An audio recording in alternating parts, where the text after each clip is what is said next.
महत्वाची घडामोड जयकुमार गोरे प्रकरणात शरद पवारांच्या पक्षाचा हात असल्याचा गंभीर आरोप मुख्यमंत्री फडणवीसांनी केलाय। सुळे आणि रोहित पवार आरोपी तुषार खरातच्या संपर्कात होते हा मोठा आरोप आहे। सुळे आणि रोहित पवार यांचे आरोपी तुषार खरातला फोन गेल्याचंही मुख्यमंत्र्यांनी म्हटलंय। तर सुळे आणि रोहित पवार यांचे आरोपी तुषार खरातला फोन गेलेले होते आणि गोरेंचे स्थानिक प्रतिस्पर्धी प्रभाकर देशमुख यांच्यावरही फडणवीसांनी आरोप केलाय।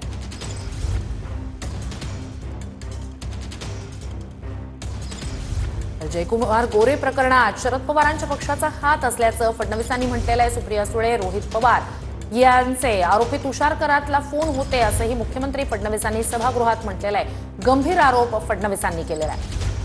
जयकुमार गोरे प्रकरणात शरद पवार यांच्या पक्षाचा हात होता असा मोठा आणि गंभीर आरोप फडणवीसांचा आहे। सुप्रिया सुळे आणि रोहित पवार हे आरोपी तुषार खरात याच्या संपर्कात होते असंही फडणवीसांनी म्हटलंय। तर सुळे आणि रोहित पवार यांचे आरोपी तुषार खरातला फोनही गेल्याचं मुख्यमंत्री देवेंद्र फडणवीसांनी म्हटलं। जयकुमार गोरे यांच्या विरोधात कट रचण्यात आल्याचं सुद्धा फडणवीसांनी सभागृहात म्हटलंय।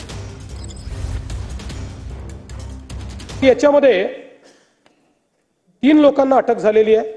एक ती महिला आहे, दुसरा हा रिपोर्टर तुषार खरात आहे आणि तिसरा एक अनिल सुभेदार आहे। आता या सगळ्यांचं जे काही या सगळ्यांनी मिळून हा कट रचला याचे सगळे पुरावे सापडले। पण दुर्दैवाची गोष्ट पुढची आहे आणि ती गोष्ट अशी आहे की याच्यामध्ये थेट या सगळ्यांशी पूर्णपणे संपर्कात राष्ट्रवादी काँग्रेस शरद पवार गटाचे लोक दिसतात। या ठिकाणी प्रभाकरराव देशमुख, मी काही त्यांच्यावर आरोप करत नाहीये, पण त्यांनी आत्मचिंतन केलं पाहिजे। ते म्हणजे आदरणीय सुप्रियाताई सुळे आणि या सभागृहाचे सदस्य श्री रोहित पवार